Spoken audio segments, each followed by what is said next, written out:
Happy Memorial Weekend, everyone. This is Dr. Daniel Amen. I hope you are safe and healthy and happy. Here in Newport Beach,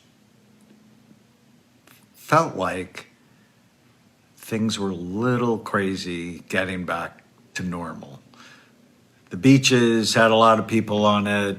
The restaurants started to open. I was on Belleville Island today. The shops were open. And some people were doing a really good job wearing masks, physically distancing. And other people just didn't care. So we'll see. I think the smart thing is allow people more freedom, and now people need to be smart with the freedom. I had a philosophy professor when I was in college, and I loved him, Professor Murray Dempster. He was great, one of the best teachers I ever had. And he used to have this saying that the masses are the asses. And I'm like, I'm so hoping that's not true when it comes to the pandemic. We need to be smart. Actually, I think that's a great idea to do a video on OCD and the pandemic. But tonight is about ADD. Attention deficit disorder, also known as attention deficit hyperactivity disorder, used to be called minimal brain dysfunction, ADD with hyperactivity, ADD without hyperactivity. Many people think it's a fad. Hello, Germany. Tacoma, Washington, one of my favorite places on the planet. But ADD is thought to have been a fad every day since I first learned about it 40 years ago. ADD is not a fad. And when left untreated, there's a higher incidence of divorce, school failure, drug abuse, incarceration, bankruptcy. There's a high influence of everything that goes with consistently making bad decisions. And so the pandemic, heck, living in 2020, where we're completely distracted by the buzz in your pocket, by your phone, by your computer, by the notifications, by the news that has figured out how to get you to click on things you really shouldn't be clicking on. Our society makes us look like we have ADD. So how do you know the difference? And there are many of you that have kids where the school's actually saying your kid has ADD, and if you don't get him evaluated, he can't come back. I have heard that story over and over. If you didn't have ADD until you were an adult, I would wonder if you didn't have a head injury, a car accident, a whiplash injury, a fall. Because generally, if you have the ADD, you inherit, and it's highly heritable, means it runs in families. It doesn't just show up when you're 30 or 40 or 50. No, that means something else has hurt the front part of your brain. So let's talk about what it is and what it's not. I think of 5 hallmark symptoms Number one, short attention span. Not induced by gadgets, but it's just sort of been the story of your life. But the thing that confuses people is it's not short attention span for everything. And someone's asking the question of ADD versus ADHD. Yes, it actually started with DSM-3R. I've been boycotting it since 1987. It's a mistake because they just threw out, with the ADHD, they threw out half the people who have it, because half the people who have it are never hyperactive, especially females. So, so we can argue about the term. My book's called Healing ADD. I didn't let them change it to Healing ADHD because ADD is actually more commonly accepted, but I'm talking about the same thing. ADD with hyperactivity or without hyperactivity. And by the way, there's not 2 types, there's 7. We'll get to that. All right. How do you know if you have it? Short attention span, but not for everything. Short attention span for regular, routine, everyday things like homework, schoolwork, paperwork, chores, the things that make life work, the things that don't have their own intrinsic dopamine or motivation.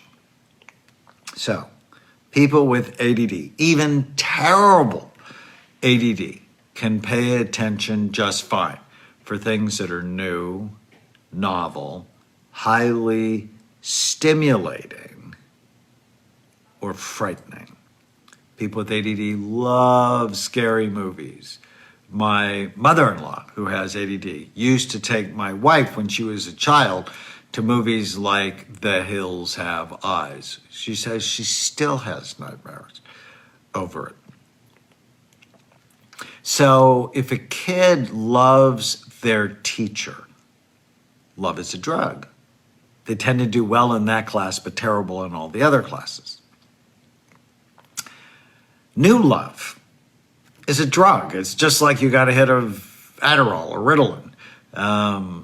And you're totally focused, even though usually you have hard time with focus. So new love. But then as the newness of a relationship wears off, 3 months, 6 months, then they can't pay attention span. And your partner's going, I thought you were into me. Why aren't you into me? Why aren't you paying attention to what I have to say? So short attention span, and that's why it has the name attention deficit disorder. It's not a great name. It almost should be called erratic attention disorder. But EDD's not going to work. The second hallmark is they're easily distracted.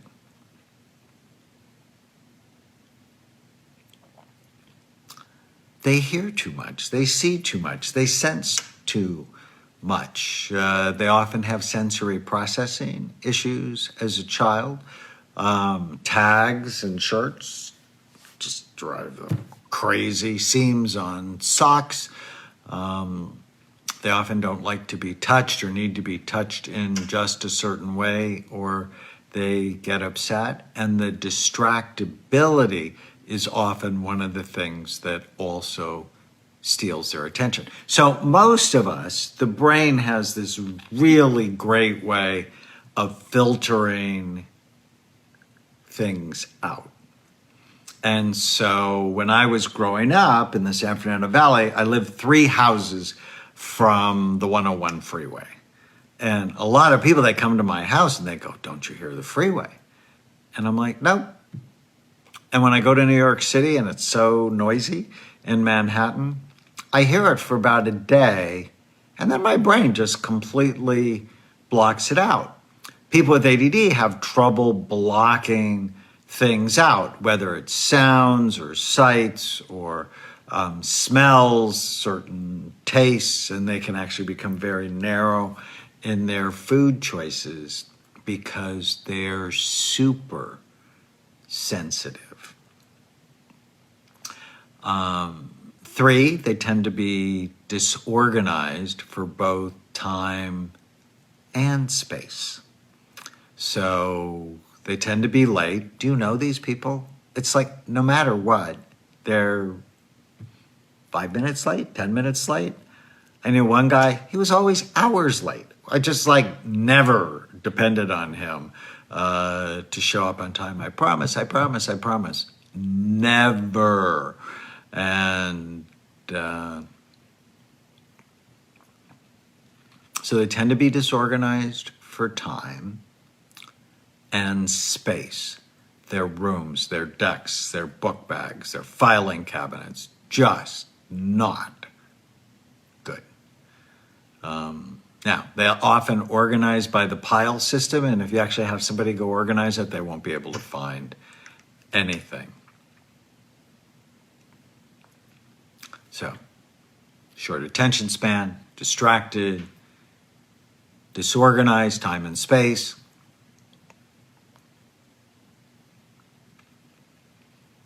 Number 4 is they put things off. They procrastinate. Everything is the last minute with somebody mad at them. It's like they can't get ready to go, which is why they're late, or why they can't get a term paper turned in or a project for work until they're screaming at themselves in their head, oh my God, I'm late. And it's like a jolt of 10 milligrams of natural Ritalin to just stimulate them. And a little sidebar, they also, not always, but they can be negative seeking and conflict seeking. In my book, Healing ADD, I knew I had it. Healing ADD. There's a chapter in the book called The Games ADD People Play.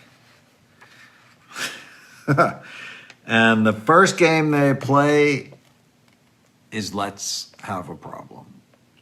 Because they use it as a stimulant. They use fighting, conflict, negativity, as a way to stimulate themselves. Now, it's not conscious. They don't do it purposefully, but they do it. And the first time I learned this, my goodness, 30 years ago, I had a patient. I dearly loved her. I saw her a couple of times a week because she was suicidal. And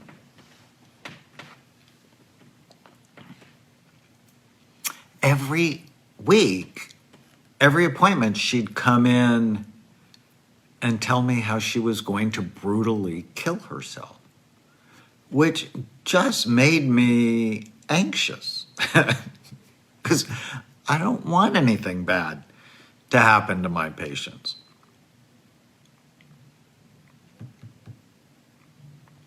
And so, just like clockwork, I would get this description from her. Now, she had 5 children. And at some point, I figured it out after I started looking at scans. She had sleepy frontal lobes. That's the classic pattern. With ADD, you have less blood flow to the front part of your brain, to an area called the basal ganglia that helps produce dopamine, and the cerebellum in the back, which helps coordinate your thoughts. And all 3 of those areas tend to be sleepy. And then I figured out the suicidal negative talk was her way to stimulate herself. And I told her, I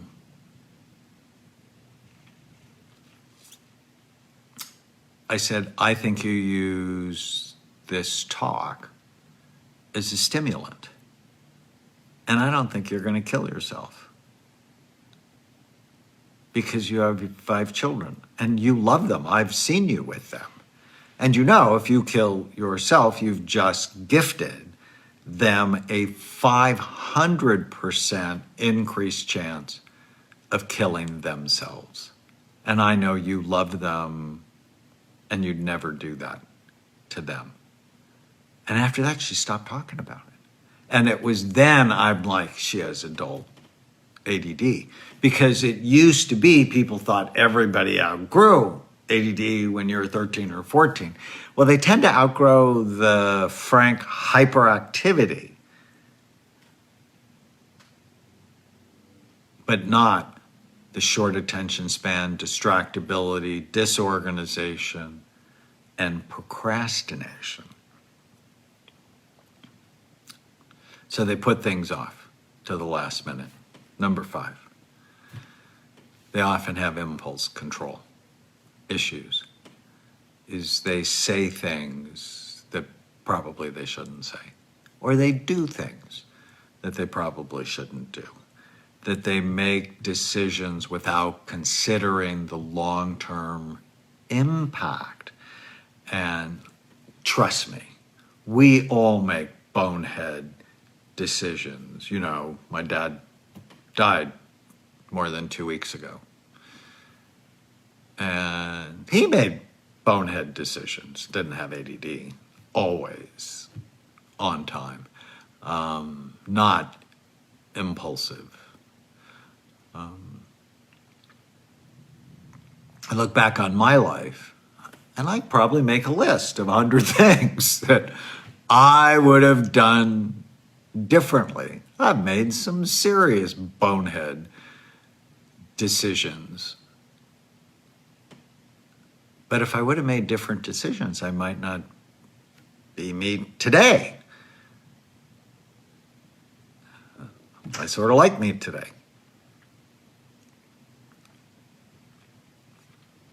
Decision making is so important.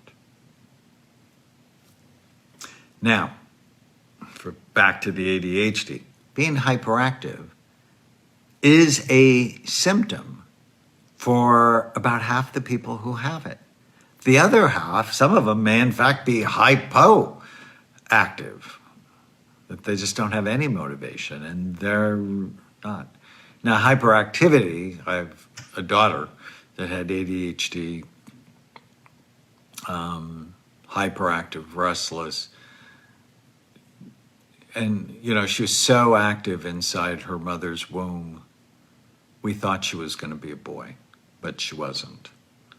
Trying to hold Caitlin when she was a year old was like trying to hold a live salmon. I'm like, where are you going? As opposed to her sister, who was never hyperactive, but also turned out they both had ADD. I would argue they didn't get it from me. I'm not sure everybody'd agree.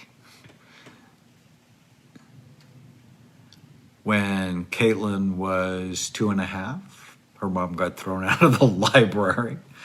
It was just so noisy, so active, sort of not good. And then I had a spiritual crisis because of this child. I grew up Roman Catholic, and at the time, 30-some years ago, Catholics took children into church with them. You know, they didn't have like Sunday school. And we'd take Caitlin to church, and she was terrible in church. I mean, she's like blurting out, can't sit still, all over the place. I have to take her out, threaten her life, and I'm worried about her eternal soul. Go to church, get your life threatened, this isn't going to work. Because you can't be a child psychiatrist and have the worst child at church. It's just bad for business. Whenever we go to the mall, I used to put her in her stroller and tie her shoes together so she couldn't get out. Because she'd get out and then she'd just get away from you. When you have a hyperactive child, you develop post-traumatic stress disorder or post-traumatic ADHD disorder. Why? Because you have to watch them all the time. You get distracted, and a lot of ADD children have ADD parents. And that's why they get into car accidents. And I remember we're at a park, and Caitlin's like 4. I turned my back, and she's like 100 yards from me. And, there's so many of those experiences where I just saw her run over by a car, terrorized. Now, thankfully, she didn't. But tying her shoes together while she was in a stroller were really good. I mean, she would have been, though, one of those kids on the little yellow leash in the mall. But at the time, I wrote a column in the local newspaper called the Daily Republic. So every week, my picture's in the paper, and whenever I went to the mall, people recognized me, and they go, "Hey, you're Dr. Amen. I read your column. I love your column." And I couldn't deal with, "Hey, Dr. Amen, I love your column, but why is your child on a leash?" So I tied her shoes together. She still remembers this. So short attention span, not for everything.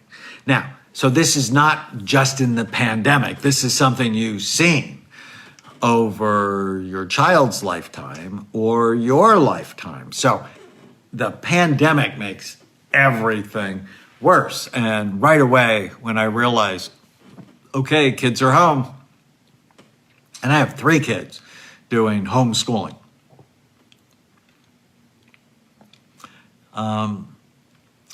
The parents who denied ADD, they're rethinking that now that they're having to sit with the kids in order for them to stay focused. The short attention span, distractibility. And one question I often ask is, how long did it take the child or you to do a half an hour of homework? To do the homework well. And the typical ADD answer is 45 minutes, an hour. For some, it's 2 hours with lots of meltdowns.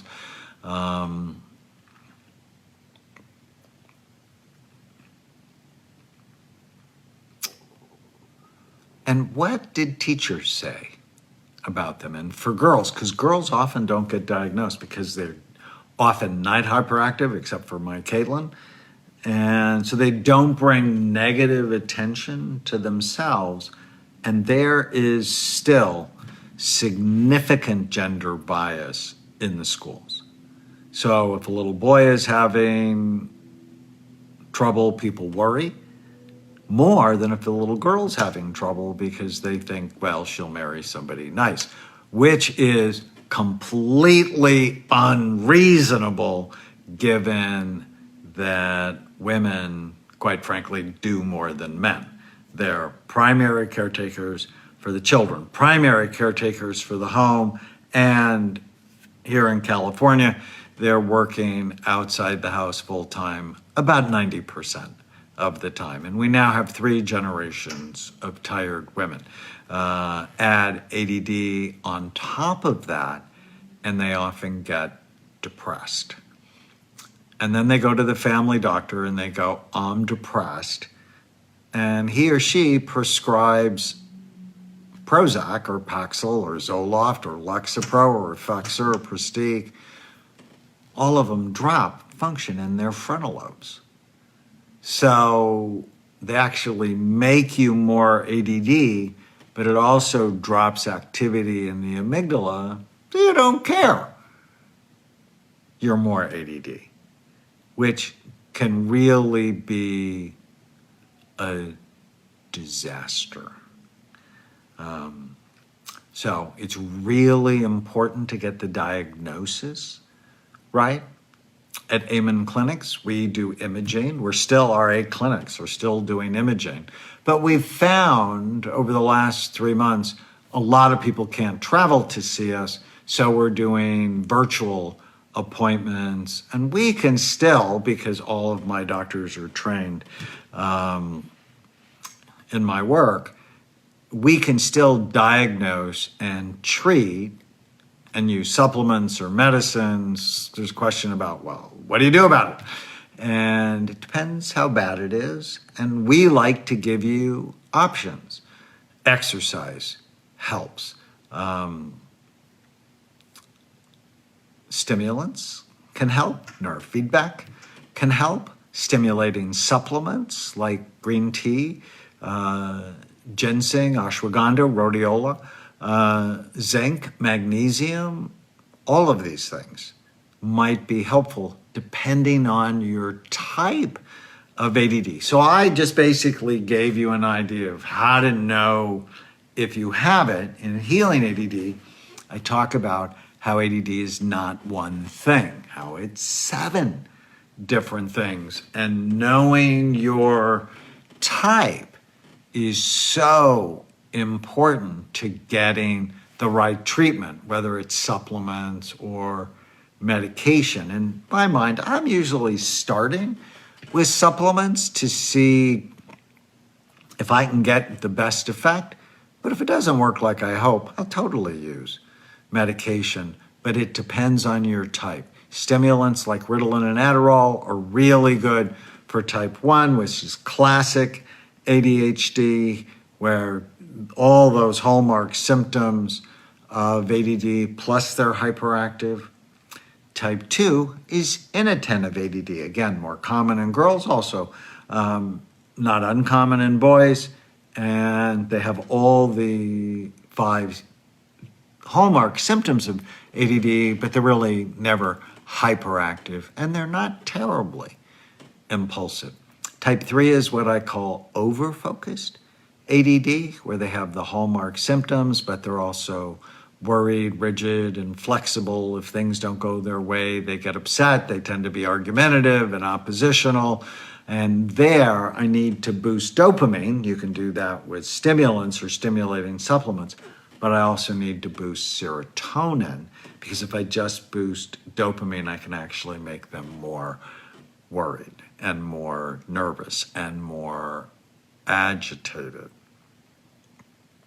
Type 4 is limbic ADD. It's a combination of mild dysthymia or depression with ADD, and I like SAMe as the supplement or Wellbutrin as the medicine. I lay this all out in great detail in Healing ADD.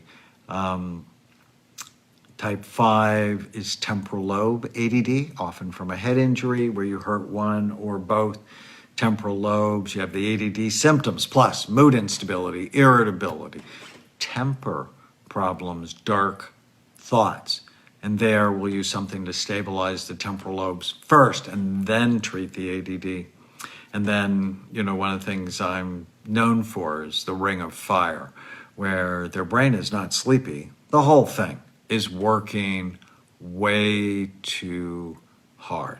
There's this question, pediatrician won't check for vitamin deficiencies. Should we have a holistic doctor check? You bet. Plus, your doctor, let's be clear, MD stands for minor deity. But your doctor's not your boss. Your doctor's not your mother. Your doctor's not your father.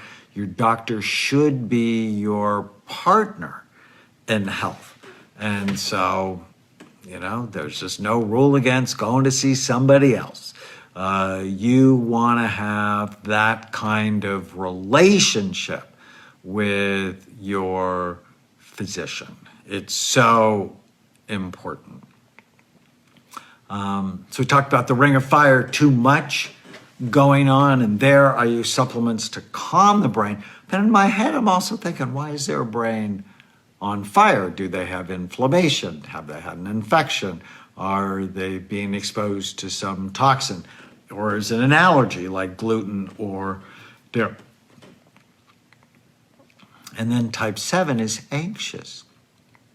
ADD. This is my wife, Tana.